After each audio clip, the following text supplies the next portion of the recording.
Salut! Donc aujourd'hui, pour continuer avec mon reel qu'on a fait la semaine passée, REER versus CELI, je vais vous donner le profil type de mes clients.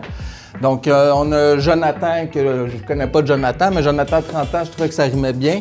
Travailleur autonome, retraite classique visée pour 65 ans. En ce moment, il n'y a pas de placement parce qu'il ne voyait pas l'intérêt encore jusqu'à aujourd'hui. Profil équilibré, donc on va y aller safe sur un 5 ans pour les 35 ans qui restent avant sa retraite. Puis on va investir 10 000 par année, ce qui veut dire à peu près 833 par mois.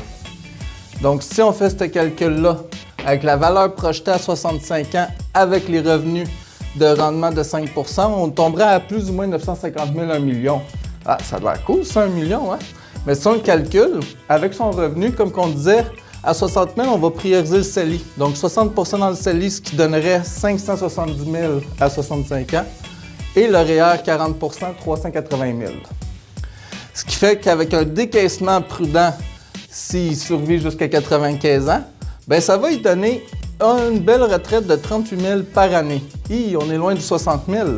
Ce qui fait, parce qu'on va retirer 4 % du capital pour pouvoir en avoir jusqu'à 95 ans. Donc, si on le fait un peu plus décortiqué, dans le CELI brut, on aurait 22 800. Ce qui fait qu'il n'y a pas d'impôt dans un CELI, c'est l'avantage, donc on reste avec ce montant-là.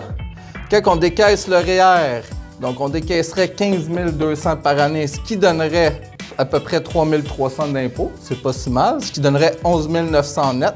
On a un total de 34 700 à la retraite. Là, vous me dites, ben là, je suis loin de mon 60 000 pour ma retraite. Oui, puis non, j'ai pas oublié les régimes, justement, du gouvernement.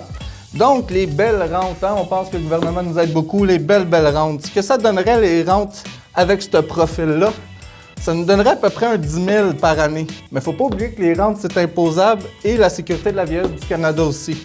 Donc, 10 000 du Québec, 8 500 du Canada, avec un taux d'imposition de plus ou moins 22 %, ce qui donnerait, dans le net, 7 800, 6 700.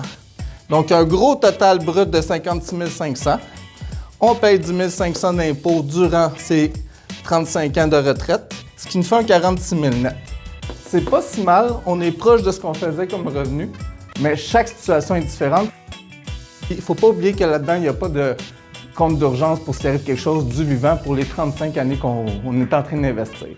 Donc, si tu veux savoir qu'est-ce qui va se faire le mieux pour toi, ben, tu as juste à m'écrire puis on va pouvoir regarder ça ensemble.